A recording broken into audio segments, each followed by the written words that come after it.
എല്ലാവർക്കും നമസ്കാരം. Welcome back to നിയാൻസ്. 4 വ്യത്യസ്ത രീതിയിലുള്ള ഐസ്ക്രീമിൻ്റെ റെസിപ്പിയാണ് ഇന്നത്തെ വീഡിയോയിലുള്ളത്. എങ്ങനെയാണ് തയ്യാറാക്കുന്നതെന്ന് നോക്കാം. ആദ്യം ടെൻഡർ കോക്കനട്ടിൻ്റെ ഐസ്ക്രീം തയ്യാറാക്കുന്നത് എങ്ങനെയാണെന്ന് നോക്കാം.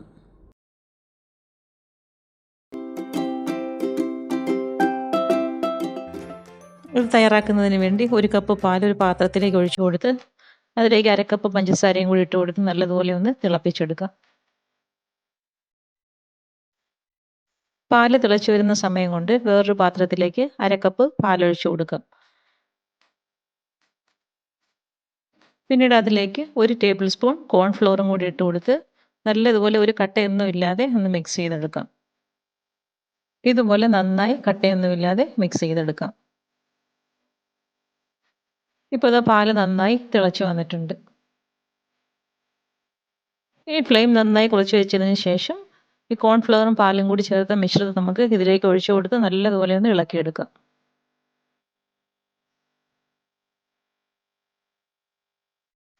ഒരു 2 മിനിറ്റോളം ഇതേപോലെ നന്നായി ഇളക്കി കൊടുക്കാം. ആ സമയത്ത് ചെറുതായിട്ടൊന്ന് കുറുകി വരും. അപ്പോഴേക്കും നമുക്ക് ഫ്ലെയിം ഓഫ് ചെയ്തെടുക്കാം. ഇനി ഞാൻ ഇവിടെ 2 കരിക്ക് എടുത്തിട്ടുണ്ട്. അതിനെ ഒന്ന് വെട്ടിയെടുക്കാം. നല്ല പരുവത്തിനുള്ള കരിക്കാണ്. സ്പൂൺ വെച്ച് തന്നെ നമുക്കിതിനെ കോരിയെടുക്കാം. സ്പൂൺ വെച്ച് കോരുമ്പോൾ അതിൻ്റെ ആ ബ്രൗൺ കളർ ഒട്ടും ഇതിലേക്ക് വരാതെ സൂക്ഷിക്കണം. അപ്പോൾ അത് 2 കരിക്കിൽ നിന്നും എനിക്ക് ഈ 1/2 കപ്പ് മാത്രമേ കിട്ടിയിട്ടുള്ളായിരുന്നു. പിന്നെ ഒരു കരിക്കും കൂടി എടുത്തതിന് ശേഷം 1 കപ്പോളം കരിക്ക് എനിക്ക് കിട്ടി. ഇതുപോലെ എല്ലാം സ്പൂൺ വെച്ച് നന്നായി ഒന്ന് കോരിയെടുക്കാം. അപ്പോൾ കിട്ടിയ കരിക്കിൽ നിന്നും 1 ടേബിൾ സ്പൂൺ നമുക്ക് മാറ്റി വയ്ക്കാം. ബാക്കിയുള്ളത് മിക്സിയുടെ ചെറിയ ജാറിലേക്ക് ഇട്ട് കൊടുക്കാം. അതിലേക്ക് തന്നെ അതിൻ്റെ തന്നെ കരിക്കും വെള്ളം ഒരു 1/4 കപ്പും കൂടി ഒഴിച്ചു കൊടുത്ത് നല്ലതുപോലെ ഒന്ന് അരച്ചെടുക്കാം. ഇതാ ഈ ഒരു പരുവത്തിൽ ഇത് അരഞ്ഞു കിട്ടിയിട്ടുണ്ട്. ഇനി അത് മിക്സിയുടെ വലിയ ജാറിലേക്ക് ഒഴിച്ചു കൊടുക്കാം. അപ്പോഴേക്കും നമ്മൾ നേരത്തെ തയ്യാറാക്കി വെച്ചിരുന്ന പാല് നന്നായി തണുത്ത് കിട്ടിയിട്ടുണ്ട്. അതിനെയും അതിലേക്ക് ഒഴിച്ചു കൊടുത്ത് നല്ലതുപോലെ ഒന്ന് അരച്ചെടുക്കാം. ഈ ഒരു കൺസിസ്റ്റൻസിയിലാണ് ഇത് അരച്ചെടുക്കുമ്പോൾ കിട്ടുന്നത്. ഇനി അതിനെ വേറൊരു പാത്രത്തിലേക്ക് മാറ്റി കൊടുക്കാം. അതിനുശേഷം നമ്മൾ നേരത്തെ 1 ടേബിൾ സ്പൂൺ മാറ്റി വെച്ചിരുന്ന കരിക്ക് സ്പൂൺ വെച്ച് നന്നായി ഒന്ന് ഉടച്ച് ഇതിലേക്ക് ചേർത്ത് കൊടുക്കാം. കരിക്ക് അങ്ങനെ ചേർത്ത് കൊടുക്കുന്നത് കൊണ്ട് തന്നെ ഐസ്ക്രീമിനകത്ത് ചെറിയ ചെറിയ തരികളായിട്ട് കരിക്ക് കിടക്കും. ഇനി നമുക്ക് ഏത് പാത്രത്തിലേക്കാണോ സെറ്റ് ചെയ്യാൻ വെക്കേണ്ടത് ആ പാത്രത്തിലേക്ക് ഇതിനെ ഒഴിച്ചു കൊടുക്കാം.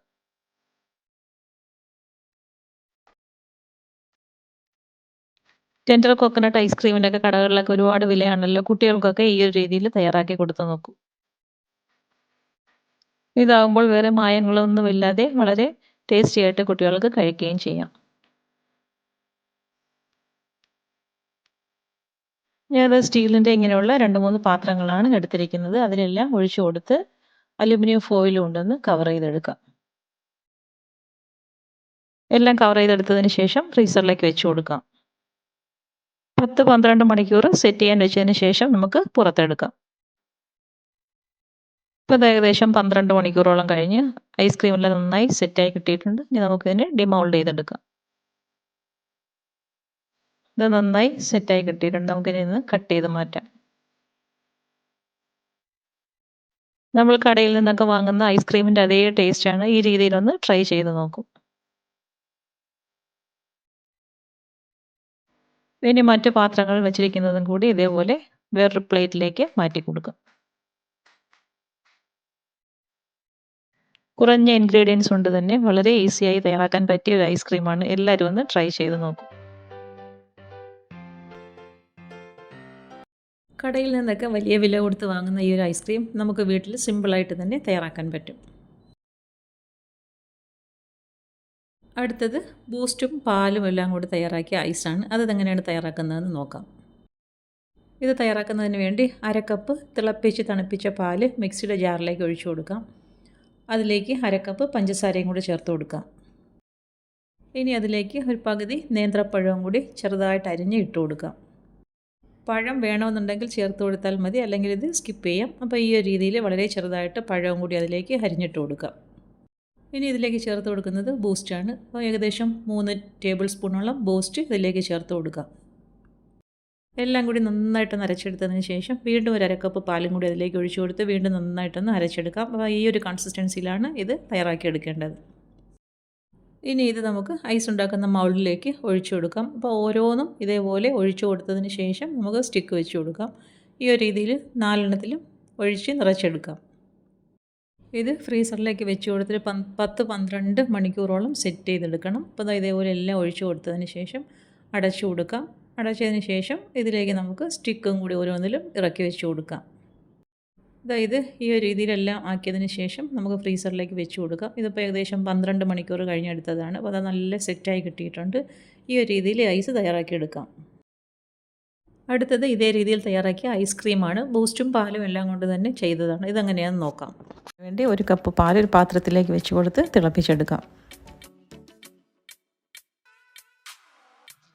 പാൽ അടുപ്പിൽ കിടന്ന് നന്നായി ഒന്ന് തിളച്ച് വരട്ടെ. ആ സമയത്ത് നമുക്കൊരു ബൗളിലേക്ക് 1/2 കപ്പ് പാലൊഴിച്ച് കൊടുക്കാം. പിന്നീട് അതിലേക്ക് 1 ടേബിൾ സ്പൂൺ കോൺഫ്ലോറും കൂടി ഇട്ട് കൊടുത്ത് നല്ലതുപോലെ ഒന്ന് കട്ടയില്ലാതെ മിക്സ് ചെയ്തെടുക്കാം.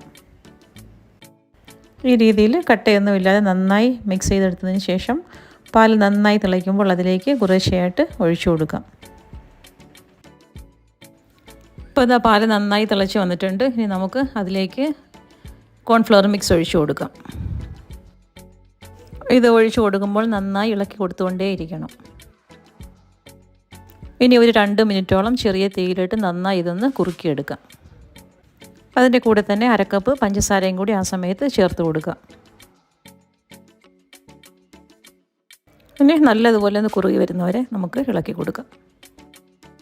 ഇപ്പോൾ അത് ഏകദേശം 2 മിനിറ്റ് കഴിഞ്ഞിരിക്കുന്നു. ഇപ്പോൾ ഈ ഒരു പരുവാകുമ്പോഴേക്കും നമുക്ക് ഇത് അടുപ്പിൽ നിന്നും മാറ്റാം. ഇനി ഒരു 10 കാഷ്യൂനട്ട് മിക്സിയുടെ ചെറിയ ജാറിലേക്ക് ഇട്ടൊന്ന് പൊടിച്ചെടുക്കാം. ഇനി 2 ചെറിയ പഴം കാഷ്യൂനട്ട് പൊടിച്ചതിൻ്റെ കൂടെ ഇതിലേക്ക് കട്ട് ചെയ്തിട്ട് കൊടുക്കാം. പൂവമ്പഴമോ ഞാലിപ്പൂവൻ പഴമോ എടുക്കുന്നതാണ് ഏറ്റവും നല്ലത്. ഇനി ഇതേപോലെ 2 ബൂസ്റ്റ് പാക്കറ്റ് എടുത്ത് കട്ട് ചെയ്ത് ഈ പഴത്തിൻ്റെ കൂടെ നമുക്ക് ഇട്ട് കൊടുക്കാം. അപ്പോഴേക്കും നമ്മൾ നേരത്തെ തിളപ്പിച്ചിരുന്ന പാല് നന്നായി തണുത്ത് കിട്ടിയിട്ടുണ്ട്. ഇനി അതിൽ പകുതി ഇതിലേക്ക് ഒഴിച്ചു കൊടുത്ത് നല്ലതുപോലെ ഒന്ന് അരച്ചെടുക്കാം. അപ്പോൾ ഈ പരുവത്തിൽ ഇത് അരച്ചെടുത്തിട്ടുണ്ട്. ഇനി ബാക്കി പാലും കൂടി ഇതിലേക്ക് ഒഴിച്ചു കൊടുത്ത് വീണ്ടും നന്നായി ഒന്ന് അടിച്ചെടുക്കാം. ഈ ഒരു പരുവത്തിൽ എല്ലാം കൂടി നന്നായി അടിച്ചെടുത്തിട്ടുണ്ട്. ഇനി ഇത് സെറ്റ് ചെയ്യാനുള്ള പാത്രത്തിലേക്ക് നമുക്കിത് ഒഴിച്ചു കൊടുക്കാം. ഞാൻ ഇതുപോലുള്ള പാത്രങ്ങളാണ് സെറ്റ് ചെയ്യാൻ വേണ്ടി എടുത്തിരിക്കുന്നത്. എല്ലാത്തിലും ഫില്ല് ചെയ്തതിന് ശേഷം ഒന്ന് മൂടി വയ്ക്കാം. ഈ പാത്രങ്ങളൊക്കെ അലുമിനിയം ഫോയിൽ കൊണ്ടൊന്ന് കവർ ചെയ്തെടുക്കാം.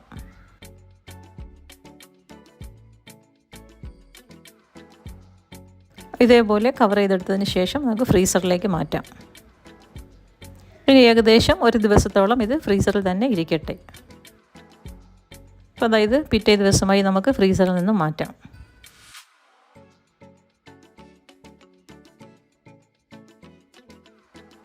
ഇനി കവറെല്ലാം മാറ്റിയിട്ട് നമുക്കിത് ഡിമോൾഡ് ചെയ്തെടുക്കാം. വളരെ വളരെ ടേസ്റ്റിയായ ഒരു ഐസ്ക്രീമാണ്. എല്ലാവരും ഇതൊന്ന് ട്രൈ ചെയ്ത് നോക്കൂ. കുട്ടികൾക്കൊക്കെ കടയിൽ നിന്നൊക്കെ ഐസ്ക്രീം വാങ്ങിച്ച് കൊടുക്കുന്നതിന് പകരം വീട്ടിൽ ഇതേപോലെയൊക്കെ ഒന്ന് ട്രൈ ചെയ്ത് നോക്കാവുന്നതാണ്. അപ്പോൾ അതാ ഞാൻ എല്ലാം ഡിമോൾഡ് ചെയ്തെടുത്തിട്ടുണ്ട്.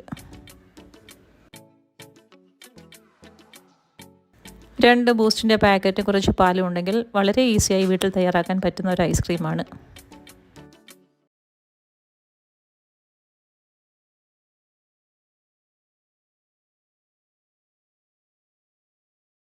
അടുത്തത് പച്ചമാങ്ങ കൊണ്ട് തയ്യാറാക്കിയ ഐസാണ്. അത് തയ്യാറാക്കുന്നത് എങ്ങനെയാണെന്ന് നോക്കാം.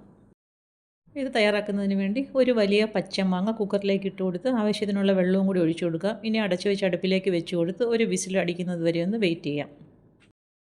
ഒരു വിസിൽ അടിച്ചതിന് ശേഷം പ്രഷറൊക്കെ നന്നായി പോയിട്ട് തുറന്നെടുക്കാം. ഇനി ഇതാ മാങ്ങ നല്ലതുപോലെ ഒന്ന് തൊലി കളഞ്ഞ് വൃത്തിയാക്കി എടുക്കാം.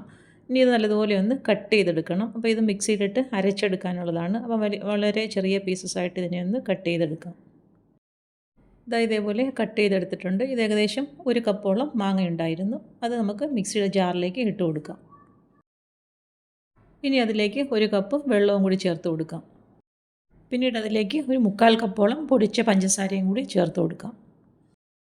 ഇനി ഇതിലേക്ക് ചേർത്ത് കൊടുക്കേണ്ടത് പുതിന ഇലയാണ്. ഒരു 1/4 കപ്പ് പുതിന ഇലയും കൂടെ ഇതിലേക്ക് ചേർത്ത് കൊടുക്കാം. ഇനി ഇതെല്ലാം കൂടി നല്ലതുപോലെ ഒന്ന് അരച്ചെടുക്കണം. ഒട്ടും തരിയൊന്നുമില്ലാതെ നന്നായിട്ട് അരച്ചെടുക്കാം. ഇനി ഐസ് മൗൾഡിലേക്ക് ഒഴിച്ചു കൊടുക്കാം. നേരത്തെ ചെയ്തതുപോലെ തന്നെ എല്ലാത്തിലും ഒഴിച്ചു കൊടുത്തതിന് ശേഷം അടച്ചു കൊടുക്കാം. അപ്പോൾ ഈ ഒരു കൺസിസ്റ്റൻസിയാണ് ഐസ് തയ്യാറാക്കിയെടുക്കാൻ വേണ്ടത്. അപ്പോൾ ഇതേപോലെ തയ്യാറാക്കി നോക്കൂ. അപ്പോൾ അതായത് ഇതേപോലെ എല്ലാം ഒഴിച്ചു കൊടുത്തതിന് ശേഷം ഇനി ഇതൊന്ന് അടച്ചു കൊടുക്കാം. ഇനി ഇതിലേക്ക് സ്റ്റിക്കും വെച്ച് കൊടുത്തതിന് ശേഷം 10-12 മണിക്കൂർ ഫ്രീസറിൽ വെച്ച് സെറ്റ് ചെയ്തെടുക്കാം. വളരെ ഈസി ആയിട്ട് തന്നെ ഇത് നമുക്ക് തയ്യാറാക്കിയെടുക്കാൻ പറ്റും. അപ്പോൾ നല്ലൊരു പുളിയും മധുരവും അതേപോലെ തന്നെ പുതിനയുടെ ഒരു ഫ്ലേവറും എല്ലാം കൂടി നല്ല ടേസ്റ്റാണ്. അപ്പോൾ ഈ ഒരു രീതിയിലൊന്ന് തയ്യാറാക്കി നോക്കൂ. ഇതെല്ലാം സെറ്റ് ചെയ്തതിന് ശേഷം ഫ്രീസറിലേക്ക് മാറ്റി കൊടുക്കാം. ഏകദേശം ഒരു 12 മണിക്കൂറോളം സെറ്റ് ചെയ്യാൻ വേണ്ടി വെക്കണം. പിന്നീട് ഫ്രീസറിൽ നിന്ന് എടുത്ത് ഡിമോൾഡ് ചെയ്തെടുക്കാം. അപ്പോൾ ഇന്നത്തെ ഐസ്ക്രീം റെസിപ്പീസ് എല്ലാം ഇഷ്ടമായെന്ന് വിചാരിക്കുന്നു. ഇഷ്ടമായി ലൈക്ക് ചെയ്ത് സബ്സ്ക്രൈബ് ചെയ്ത് സപ്പോർട്ട് ചെയ്തേക്കൂ. വീണ്ടും അടുത്ത വീഡിയോയിൽ കാണുന്നത് വരെ bye from Niyans. Thanks for watching.